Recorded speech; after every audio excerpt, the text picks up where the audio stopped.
Welcome to the BPD Bunch. I'm your host, Zanny, and today I am here with Mo, Celine, Darren, and Katya.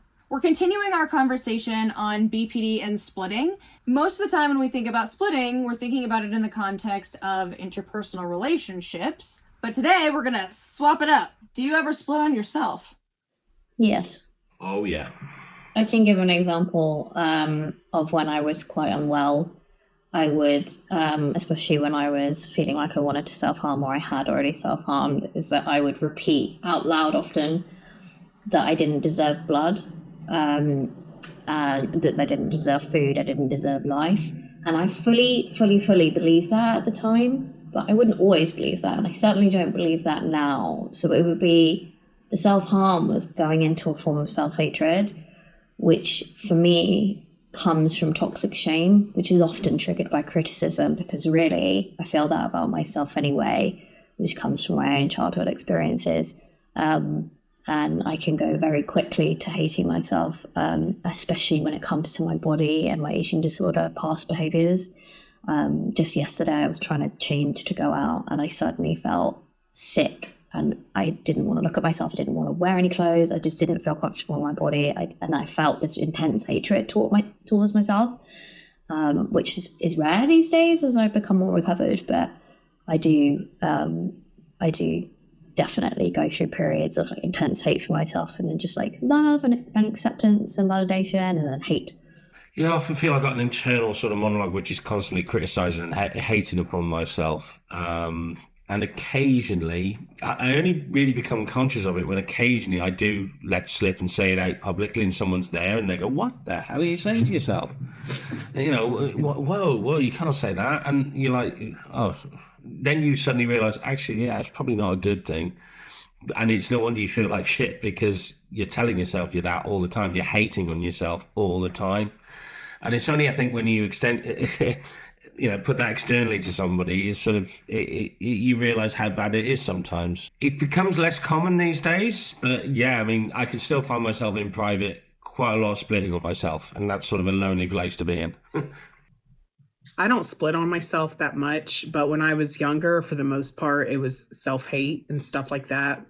But then out of nowhere, someone would hit on me or something, and then I would split in the other direction, where I just thought I was like hot shit, basically.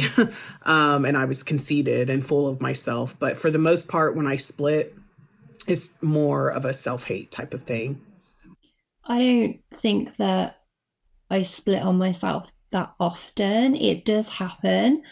It's mostly when I beat myself up about the fact that I feel like I've not met an expectation for myself, or there's feelings of failure at play. And I think, again, with that, it's just about adjusting my expectations, because sometimes I do set myself goals or things that I want to attain that are just so out of reach and not thought through, that a split on myself is obviously inevitable, because I'm just not going to be able to do it, and I haven't thought it through and I haven't rationalized it. But again, I think with age, as you learn what is within your capabilities and what is not, that does ease. Yeah, I've definitely split on myself, and it's interesting. Most of the time, the splits on myself are in reaction to losing control of myself emotionally.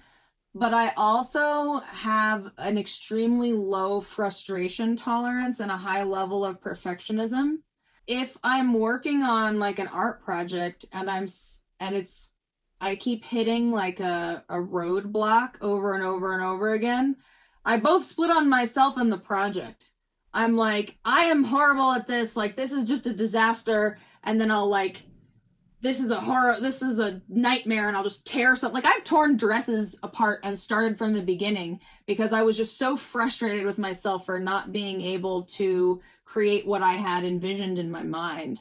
And I think there's a little bit of crossover with the ADHD there. I think that in general, the low frustration tolerance really comes from the ADHD and struggling to really focus on things that are giving me a hard time.